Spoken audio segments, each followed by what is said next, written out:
అంబటి రాంబాబు పరిచయం అక్కర్లేని పేరు. ఏదైతే గనక సత్తెనపల్లి పర్యటన సందర్భంగా పోలీసుల మీద తిరగబడిన అంబటి రాంబాబు మీద గుంటూరు వన్ టౌన్లో కానీ లేదంటే నల్లపాడు రూరల్ పిఎస్లో కానీ ఆయన మీద కేసు అయితే నమోదు చేయడం జరిగింది. ఇదంతా అన్యాయం, అక్రమం, మమ్మల్ని మా నోరు కట్టేయడానికి ఇదంతా చేస్తున్నారంటే ఆయన పడుతున్న బాధను ఎలా చూడాలంటారు? మరి అందరికీ నమస్కారం. మీడియా మిత్రులకి, ముఖ్యంగా సోషల్ మీడియా కానీ ప్రింట్ మీడియా కానీ వీళ్ళ చేస్తున్న అరాచకాలకి ప్రజలు బలి అవుతున్నారు. అంబటి రాంబాబు గురించి మనకు తెలియదు ఏం కాదు, పెద్ద గొప్ప వ్యక్తి ఏం కాదు కదా. అతను తడగో పార్టీ మారి మరి మూడో పార్టీలో సెటిల్ అయిపోయాడు. అది కూడా జగన్మోహన్ రెడ్డి ఒక పిచాచి.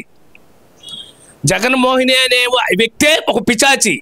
ఈ రాష్ట్రానికి పట్టిన పీడ, ఒక దరిద్రం.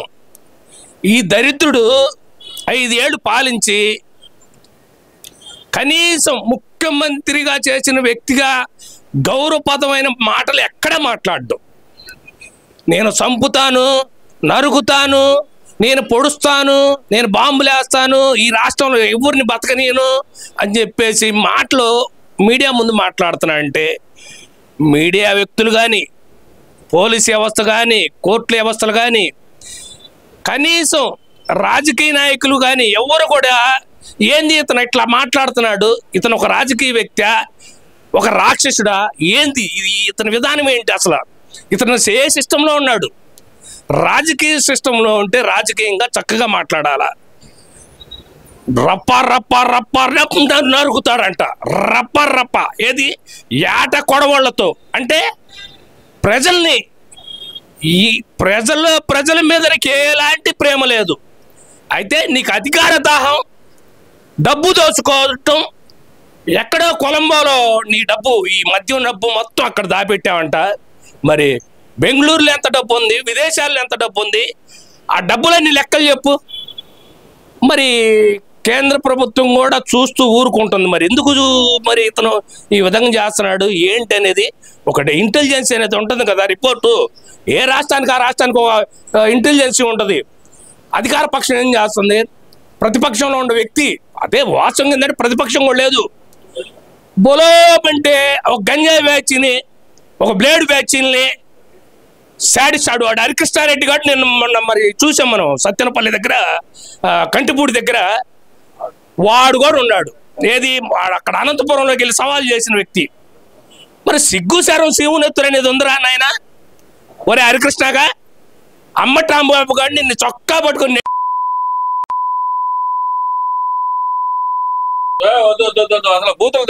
తిట్టాలి. తిట్టపోతే బాబాయ్ అసలు నేను ఒప్పుకుందాన్ని, అసలు నేను ఒప్పుకోనంటే ఒప్పుకోను.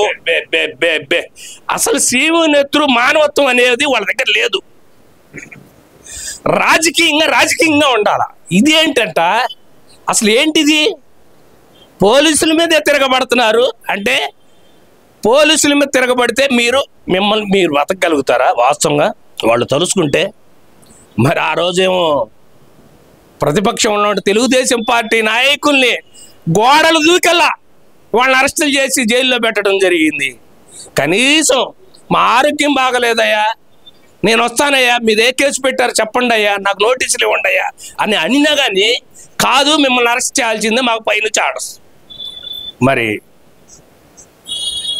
ఆ రోజు ఆ విధంగా చేశారంటే ఇప్పుడు మీ పరిస్థితి ఏందో ఒకటి ఆలోచించు. అంబటి రాంబాబు అనే వ్యక్తికి బాగా గొంతు ఎక్కువ. అందుకనే కదా అతని పేరు అంబోతు రాంబాబు అంటాం. పెద్దగా అతని గురించి మనం ఎక్కువగా కూడా మాట్లాడకూడదండి. అతను ఏంటంటే ఎక్కువ శాతం ఫోకస్ కావాలి. ఆ ఫోకస్ కావడానికి కోసమే ఈ హైలైట్ డ్రామాలు చేస్తుంటాడు. అదేమనంటే నాకు అన్నీ తెలుసు. ఏం తెలుసురా బై, నీకేం తెలుసు చెప్పు. అసలు నువ్వేం చేసావు ఆ సత్తెనపల్లి నియోజకవర్గంలో చెప్పు. నువ్వు అసలు వాస్తవంగా చెప్పు. అరే ప్రభుత్వ పథకాలు వచ్చి ఆ ప్రభుత్వ పథకాల్లో కూడా కమిషన్. ఒక అంబటి రాంబాబు, నువ్వు ఒక ప్రజానాయకుడివా? సిగ్గు శరం ఉండొద్దంటయా మాట్లాడటానికి. ఇలువలతో కూడిన రాజకీయం చేయండి అయ్యా. ఎందుకయ్యా? మనం డెవలప్మెంట్ కావాలా, అభివృద్ధి చెందాలా, ముందుకు నడవాలా. మరి ప్రభుత్వం తన పని తను చేసుకొని పోతుంది కదా. మీరు ఏదో చేస్తాను అని చెప్పేసి ఇదేదో గందరగోళం. ఎప్పుడో సంవత్సరం క్రితం చచ్చిపోతే విగ్రహం ఓపెన్ చేయటం ఏందా? ఆయన ఏమైనా జాతీయ నాయకుడే అంట? ఏదో సర్పంచ్గా చేసిన వ్యక్తి. అలాంటి వాడు ఒక జాతీయ నాయకుడిని చేసావంటే అంటే ప్రతి వాళ్ళని చంపుతావు, జాతీయ నాయకులు చేస్తావా? సరే ఇవన్నీ ఒకే అనుకుందాం. ఏంటి అసలుకి రప్ప నరిగితే తప్పే ఉందబ్బా, డైలాగ్ చెబితే తప్పే ఉంది అంటున్నాడు మరి జగన్మోహన్ రెడ్డి. ప్రజలు కూడా గమనిస్తున్నారు అతను చేసే శాస్త్రాలు. వాస్తవంగా ఏంటంటే 11లోనే కూర్చోబెట్టారు. అసలు వాస్తవంగా 5 సీట్లు కూడా రాకూడదు, ఆ 11 సీట్లు కూడా రాకూడదు. అతను పతనం అతనే కోరుకొని ఇక అతను ఏం మాట్లాడుతున్నాడో అర్థం కావట్లేదు. మరి అతన్ని తీసుకెళ్ళి మెంటల్ హాస్పిటల్లో చేర్పిస్తే సరిపోతుంది. జగన్మోహన్ రెడ్డి అనే వ్యక్తిని అది లేదండి, ఏం మాట్లాడతాడు తెలియదు. అతను ఒక ముఖ్యమంత్రిగా చేసిన వ్యక్తి ఎలా ఉందాగా ఉండాలా, చాలా చక్కగా మాట్లాడాలా. సరే అధికార పక్షం ఉంటే అధికార పక్షం 5 ఏళ్ళు ఉంటుంది, మరి వాళ్ళ పని వాళ్ళు చేసుకుని పోతుంటారు. వాళ్ళకు కూడా తప్పులు ఉంటే ప్రజలు వాళ్ళని కూడా చేతులెచ్చుకొని మరి దూరం పెడతారు. మరి నిన్ను దూరం పెట్టింది అందుకే కదా నీకు ఇచ్చింది 11 బాణాలు గుచ్చారుగా, నీకు ఇచ్చారుగా 11 బాణాలు ఇచ్చారు కదా. మరి ఏమి చేయలేకపోయావు. మరి ఏదో మళ్ళీ కొత్తది ఏదో వస్తుంది ఫోన్ ట్యాపింగ్ది. మరి కేసీఆర్ గారు మాజీ ముఖ్యమంత్రి అక్కడ కూడా ఏదో జరుగుతుంది మొత్తం. అక్కడ ఇన్ఫర్మేషన్ మరి చంద్రబాబు నాయుడికి పెట్టుబడులు పెట్టే కొంత ఉంటుంది కదా పార్టీ ఫండ్ కింద, ఆ డబ్బులు రాకుండా కూడా ట్యాపింగ్ చేశారంట. మరి ఆ రోజు ఇప్పుడున్న ముఖ్యమంత్రికి రేవంత్ రెడ్డి పాపం మరి ఎంత దారుణంగా అరెస్ట్ చేశారు. ఓటుకు నోటు కేసు అని గందరగోళం చేసి అతన్ని ఇరికిచ్చి మరి కేసులు పెట్టి కన్న కూతురు పెళ్లి కూడా లేకుండా చేసిన వ్యక్తి వాళ్ళ ప్రతిపక్షంలో కూర్చున్నాడు అక్కడ కేసీఆర్. మరి phone tapping Prabhakar Rao party వాళ్ళు డీజీపీ మరి వాళ్ళు మొత్తం అందరూ లాక్కొస్తున్నారు. ఆఖరికి జడ్జీలది ఫోన్ కూడా ట్యాపింగ్ చేశారంటే ఎంత దుర్మార్గానికి పాల్పడ్డారు. వాళ్ళ సంగతి ఓకే, ఇక్కడ దానికే జగన్మోహన్ రెడ్డికి సంబంధం ఏముందంట అసలు? భలేవాడువే. మరి వాళ్ళిద్దరు దోస్తు మేరా దోస్తు కదా, దోస్తు మేరా దోస్తు హే మేరే ప్యార్, ఇద్దరు కలిసే పోతారు. ప్రేమ పావురాళ్ళు, అందుకనే ప్రేమ పావురాళ్ళు ఇద్దరిని పంపించేశారు కదా. దోస్తు మేరే దోస్తు అంటే కుట్రలు పన్నింది మొత్తం. హైదరాబాదులో కుట్రలు పన్నారు. ఏం చేశారు, రాష్ట్రాన్ని నాశనం చేశారు. ఇది ఈ జగన్మోహన్ రెడ్డి కానీ కేసీఆర్ కానీ చేసే పని. ఇది కేసీఆర్ కూడా ఆడ గెలవటం ఉండదు. నెక్స్ట్ ఇతను కూడా అసలు 11 సీట్లు కూడా రావు నాకు తెలిసి. వాస్తవంగా మనం తెలుసుకొని మన మాట ప్రజలకు తెలుసండి, ఎప్పటికప్పుడు గమనిస్తున్నారు ప్రజలు కూడా. ఎవరిని మనం కూర్చోబెట్టుకోవాలో, మనకి ఎవరు అభివృద్ధి చేస్తారో కూడా వాళ్ళకు కూడా తెలుసు. అది కానీ జగన్మోహన్ రెడ్డి చాలా కాన్ఫిడెన్స్ గా చెబుతున్నాడు కదా, నన్ను కావాలని అడ్డుకుంటున్నారని ఆ పర్యటనలని. అడ్డుకునేది ఏంది? నిన్ను అడ్డుకునేది ఎవరు అడ్డుకుంటున్నారు? అయినా నువ్వేమన్నా ఆగుతున్నావా?